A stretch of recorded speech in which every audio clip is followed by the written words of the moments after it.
ہمارے جہانگیرے میں گھر اکثر خالی ہوتا ہے، ہم یہاں ہوتے ہیں تو خالی خانرا دیو می گیرت، یہ لوگ وہاں رہتے ہیں. تو میرے بھائی مجھے شکایت کرتے تھے کہ یہاں ایک سانپ ہے اور وہ دوڑتا ہے میرے پیچھے. اور سانپ تو خیر ہے لیکن اس کا روب بہت زیادہ ہے. وہ بھائی ہمارے جو ہے وہ روزانہ 20-25 سانپ مارتے تھے، جنگل کی جگہ تھی، روز نکلتے تھے. اس نے کہا یہ ایک سانپ بڑا خطرناک ہے. میں جا کے وہاں بڑا فکر مند ہوا، گھر میں سویا تو خواب میں ایک جن آیا اور مجھے کہا کہ میں وہی گلشن سے آیا ہوں یہاں خیال رکھنے کے لیے، آپ اگر کہیں تو چلے جاتا ہوں یہاں سے. مولانا مفتی محمد شفیع صاحب رحمت اللہ علیہ سے میں نے سنا تھا کہ فرمایا ایک جن جو تھا وہ میرے قبضے میں تھا. اکثر بزرگوں کے ساتھ تعلق رکھتے. یہ ہمارا انور شاہ جو ہے یہ پیدا نہیں ہوا تھا، 15 دن باقی تھے. میں اپنے کمرے میں مغرب کے بعد بیٹھا تھا اندر اور مطالعہ کر رہا تھا. 3-4 آدمی آئے اندر، تو میں نے سمجھا اس زمانے میں دہشت گرد پھیل گئے تھے. میں نے کہا آج ہمارا نمبر آ گیا ہو. تو اندر آ کے مجھے کہا السلام علیکم، ہم سب سے پہلے معافی چاہتے ہیں کہ آپ کے معمولات میں خلل ڈال رہا ہے. پھر کہنے لگے اللہ تعالیٰ آپ کو بیٹا دے، ہم چاہتے ہیں کہ وہ پلے بڑے خیریت سے رہے. آپ جو تعویذ اور یہ دم درود ہمارے بارے میں کرتے اس کو رہنے دیں. میں نے کہا کہ میں ایک قوم کا امام و خطیب ہوں، ان کو تکلیف ہوتی ہے، میں دم کرتا ہوں. کہا دم کرے چلو لیکن کم از کم تعویذ نہ لے کے. اور مجھے کہا کہ آپ درمیان سے نکل جائے، تو سارے پاکستان کے مولویوں کو ہمارے حوالے کریں، ہم ٹھیک کر دیں. آپ کا علاج ہمیں نہیں آتا، ہم بہت پریشان ہیں، اور اگر آپ باز نہیں آتے ہیں تو پھر ہم بھی جو کر سکتے ہیں کریں گے. مطلب یہ ہے کہ بچہ زندہ نہیں رہے گا. یہ مطلب تکلیفیں تو پہنچا سکتے ہیں، ظاہری تکلیف جیسے دشمن پہنچاتا ہے. فقض ما انت قاض انما تقضی هذه الحیات الدنیا. میں نے کہا ٹھیک ہے. تو کہنے لگے دستخط کر لیں. ایک معاہدہ تھا، اس پر میرا نام لکھا تھا، باقاعدہ ان کے بھی نام لکھے تھے. نیچے 3-4 دستخط تھے، میں نے نیچے دستخط کیے. اس کے چند دن بعد دیکھا گیا ہمارے ایک دوست کے ہاں ایک بڑی تکلیف پیش آئی، لیکن میں نے معذرت کر لی کہ میں نے ابھی معاہدہ کیا ہے. اس کے بعد یہ جو ہمایوں ہے اس کے پاس ایک جنیاں آنے لگی، اور ایسی آنے لگی کھلا بالکل صاف ستھرا. بستر بچھاتی تھی، پھول رکھتی تھی اس پر، اس کے سر میں تیل ڈالتی تھی، اور بڑے ڈرامے چل پڑے. ہم بھی بڑے پریشان. عاملوں کو کہتے تھے، تو عامل تو بڑے بھوکے ہوتے ہیں، وہ کہتے ہیں کچھ لے کے آ رہی ہے، لے کے تو نہیں جا رہی. تو میں نے کہا تب خوش ہوں گے جب اس کو غائب کر دیں، کیونکہ جنات پلنگ سمیت نکال سکتے ہیں، چارپائی دیوار سے نکال سکتے، ان کے لیے رکاوٹ نہیں ہے، وہ لطیف ہے. اب میں حیران کہ خدایا یہ عجیب ہنگامہ ہے، عاملوں سے کام بنتا نہیں، اور میرا معاہدہ ہے. میں نے دعا کی. یہی اعتکاف کے دن تھے، یہ لوگ بیٹھے ہیں، وہ لوگ موجود ہیں جن کے سامنے وہ سب ہوا ہے، سب موجود ہیں. مغرب کے بعد میرا معمول ہے عشاء سے پہلے 5-10 منٹ کے لیے آنکھ لگاتا ہوں تاکہ تراویح میں آرام رہے.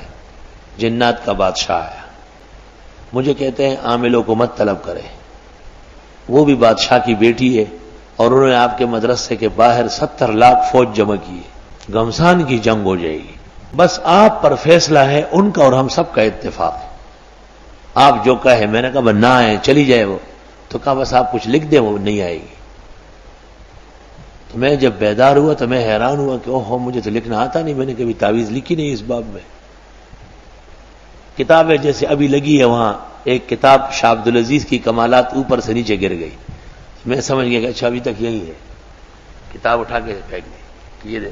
اس کو جو میں نے کھولا اور پہلا حصار نکل آیا وہ کر لیا تو وہ رک گئی اس کا آنا. پھر بستر پہ نہیں آ سکتی تو باہر پھول ڈال دی تھی. پھر وہاں تک حصار کیا تو پھر اگلے آگے مسجد کے صحن میں ڈال دی تھی. پھر پوری مسجد، پورے مدرسے، پھر محلے میں، پھر پورے گلشن پر حصار کھینچا. ان کا بادشاہ زندگی میں 2 مرتبہ آیا ہے. بالکل کالے رنگ کا، چھوٹی داڑھی ہے، سر پہ جناکیب کی طرح کالی ٹوپی ہے، اور شرٹ پہنا ہوا ہے، چھوٹی قمیص ہے. 10 ڈبلے ہونے دے. پوری دنیا کا حاکم الجن ہے. اس سے اندازہ ہو گیا کہ بادشاہ ان کا مسلمان ہے. کچھ لوگ ایسے ہیں کہ فلاں علاقے کے جن مجھے امن دے، تو جنات کی اور مستی بڑھ جاتی، تکبر کہ ہم کوئی چیز تو ہے. اللہ، اس سے ایک بات معلوم ہو گئی کہ جو لوگ جنات سے ڈرتے ہیں اور پناہ میں آتے ہیں، جنات ان کو ڈراتے ہیں. اور جو لوگ جنات سے نہیں ڈرتے نہ ان سے پناہ مانگتے، جنات ان سے ڈرتے. دورے کا سبق ہوا، آخر میں دیر تک ہوتا ہے. 1 بجے یا 1:30 2 بجے میں گھر جا رہا تھا، باہر ایک جھولے لگا ہوا تھا. اس جھولے پر ایک نوجوان عورت بیٹھی اور وہ جھول رہی ہے اور اس کے بال جو ہے وہ زمین کے ساتھ لٹکے ہوئے ہیں. وہ جیسے ہی میں نے دیکھا لاٹھی لے کے پیچھے دوڑا اس کے، تو بالکل غائب ہو گئی. اور وہ جھولے کو جو ایسے میں نے ہاتھ لگایا نا، یوں دھکا دے دیا مجھے. آگ کی طرح گرم تھا جھولا بالکل. میں سمجھ گیا کہ اب بھی بیٹھی ہوئی لیکن چھپ گئی ہے. کہ جب میں کمرے میں پہنچ گیا تو بالکل سر سے لے کے پاؤں تک پسینے ٹپک رہے تھے. ایک علیحدہ جنس ہے، ان کا رعب بہت زیادہ ہے، لیکن اللہ نے مدد فرمائی. آج کل بھی یہ باتیں بہت زیادہ ہے کہ بس بندش ہو گئی اور سحر کر لیا گیا. خدا تعالیٰ سے نہیں ڈرتے ہیں لیکن ساحر و جادوگر سے ڈرتے ہیں. بتوں سے تجھ کو امید خدا سے نو امیدی، مجھے بتا تو صحیح اور کافری کیا ہے. اس کا یہ مطلب نہیں کہ سحر و جادو ہوتا ہی نہیں ہے، وہ ایسا ہی ہوتا ہے جیسے کلاشنکوف اثر کرتا ہے اور مختلف ہتھیاروں سے انسان کی زندگی اور صحت متاثر ہوتی ہے. لیکن ایک وہم کے اندر متبع ہونا اور وہم کو اپنے اوپر مسلط کرنا، یہ مومن کی شان کے لائق نہیں ہے. سحر اور جادو کی کتابوں میں لکھا ہے کہ جو آدمی اس کو نہ مانے اس پر اس کا اثر نہیں ہوگا، اثر ختم ہو جائے گا، اور جو اس کو قبول کرے گا وہ بہت جلدی اس کے لپیٹ میں آ جائے گا.